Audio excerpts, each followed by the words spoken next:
Ang PSE Index ay tumaas mula 6,851.38 noong June 18, 2021, hanggang 6,950.51 ngayong June 25, 2021. Ang performance na ito ay katumbas ng 1.45% na pagtaas sa index para sa isang linggo. Ang aming magical stocks ay tumaas din mula 501.23k pesos hanggang 505.6k pesos, katumbas ng 0.87% na pagtaas sa aming investment. Sa kabuuan, ang kinita ng aming investment ay tumaas mula 50.12k pesos hanggang 54.49k pesos. I-update namin ang 3 batches ng magical stocks kasama ang 6 na experimental magical stocks para sa video ngayong linggo. Bago tayo magpatuloy sa ating update at kung interesado kang mag-invest gamit ang aming magical stocks o nais lamang na i-check ang pagiging epektibo ng aming sistema, mangyaring i-like ang channel na ito, mag-subscribe at pindutin ang notification button upang mapanatili kang updated kada linggo. Una natin talakayin ang performance ng November experimental magical stocks mula June 18, 2021, hanggang June 25, 2021. Narito ang aming worksheet para sa November experimental stocks. Ang top performer ay DMC na tumutubo ng 12.61%, habang ang list performer ay MEG na natatalo ng -17.97%. Wala pa tayong signal ng sell para sa bawat isa sa 5 experimental stocks. Tingnan natin ang trend na nagsimula naming i-monitor noong November 2020. Ang PSE Index ay tumaas mula -4.44% hanggang -3.06%, tumaas ng 1.38%. Ang aming experimental magical stocks ay bumaba naman mula -1.73% hanggang -2.23%, bumaba ng -0.51%. Ang eksperimento ay nasa baba ng benchmark line, habang ang index ay nasa baba rin ng benchmark line. Ang aming eksperimento ay nasa itaas ng index na may gap na 0.83% ngayong June 25, 2021, na nagmula sa 2.72% noong June 18, 2021.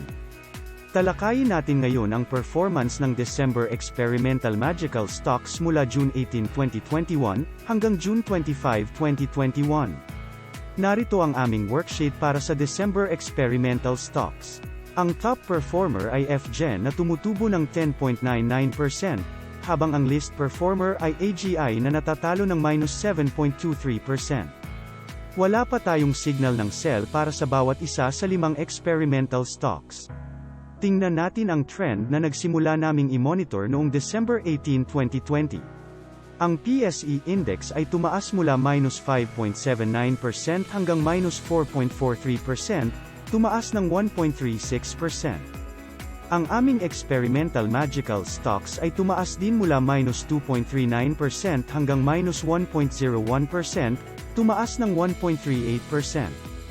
Ang eksperimento ay nasa baba ng benchmark line, habang ang index ay nasa baba rin ng benchmark line. Ang aming eksperimento ay nasa itaas ng index na may gap na 3.42% ngayong June 25, 2021, na nagmula sa 3.4% noong June 18, 2021.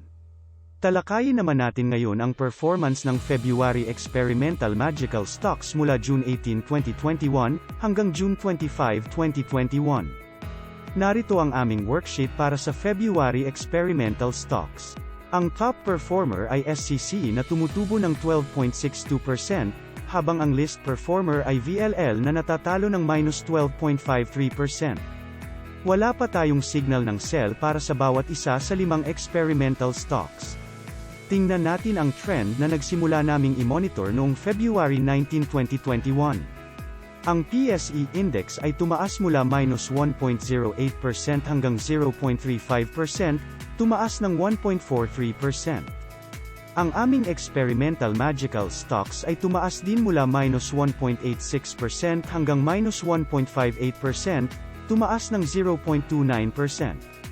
Ang eksperimento ay nasa baba ng benchmark line, habang ang index ay nasa taas ng benchmark line. Ang aming eksperimento ay nasa ibaba ng index na may gap na -1.92% ngayong June 25, 2021, na nagmula sa -0.78% noong June 18, 2021. Talakayin naman natin ngayon ang performance ng March Experimental Magical Stocks mula June 18, 2021, hanggang June 25, 2021. Narito ang aming worksheet para sa March Experimental Stocks. Ang top performer ay DMC na tumutubo ng 25%, habang ang least performer ay MPI pero tumutubo ng 1.04%. Wala pa tayong signal ng sell para sa bawat isa sa 5 experimental stocks. Tingnan natin ang trend na nagsimula naming i-monitor noong March 19, 2021. Ang PSE Index ay tumaas mula 6.45% hanggang 7.99%, tumaas ng 1.54%. Ang aming experimental magical stocks ay tumaas din mula 11.18% hanggang 12.6%, tumaas ng 1.42%. Ang eksperimento ay nasa taas ng benchmark line, habang ang index ay nasa taas rin ng benchmark line. Ang aming eksperimento ay nasa itaas ng index na may gap na 4.61% ngayong June 25, 2021, na nagmula sa 4.73% noong June 18, 2021. Talakayin naman natin ngayon ang performance ng may experimental magical stocks mula June 18, 2021, hanggang June 25, 2021. Narito ang aming worksheet para sa may experimental stocks. Ang top performer ay AEV na tumutubo ng 23.74%, habang ang least performer ay TEL pero tumutubo ng 0.47%. Wala pa tayong signal ng sell para sa bawat isa sa 5 experimental stocks. Tingnan natin ang trend na nagsimula naming i-monitor noong May 21, 2021. Ang PSE Index ay tumaas mula 10.52% hanggang 12.12%, tumaas ng 1.6%.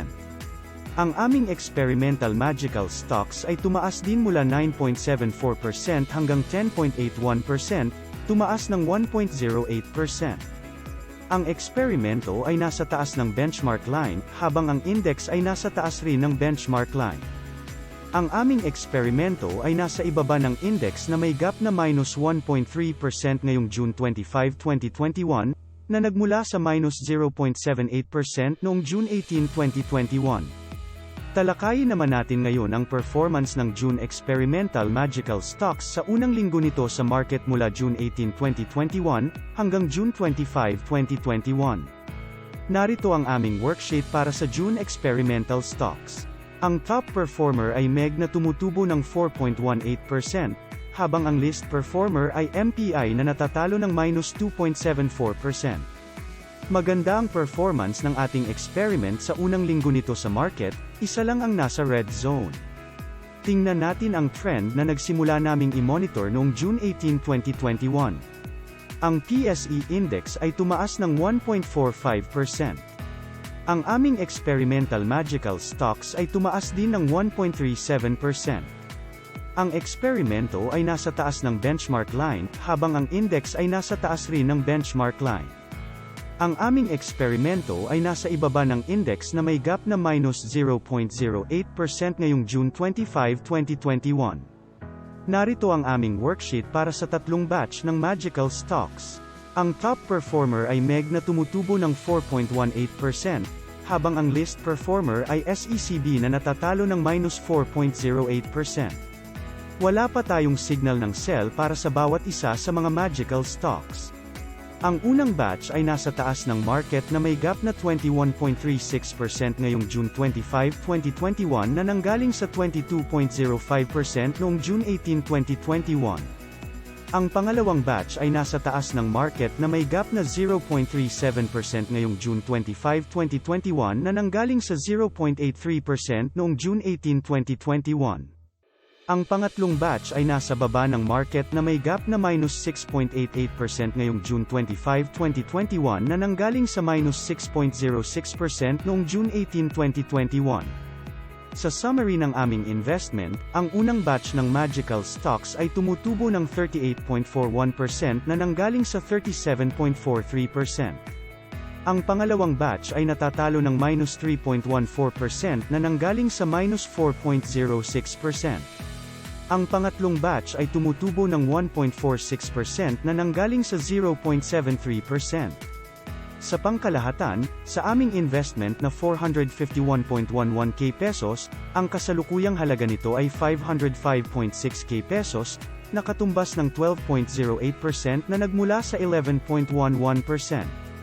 Mayroon kaming tumutubo na unang batch, natatalo na pangalawang batch at tumutubo na pangatlong batch. Yan lang po para sa update ng ating mga magical stocks ngayong linggo.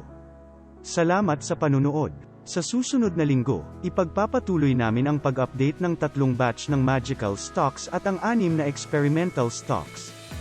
Quote, I believe in analysis and not forecasting. Unquote, Nicolas Darvas. See you in the following video. Have a great day ahead.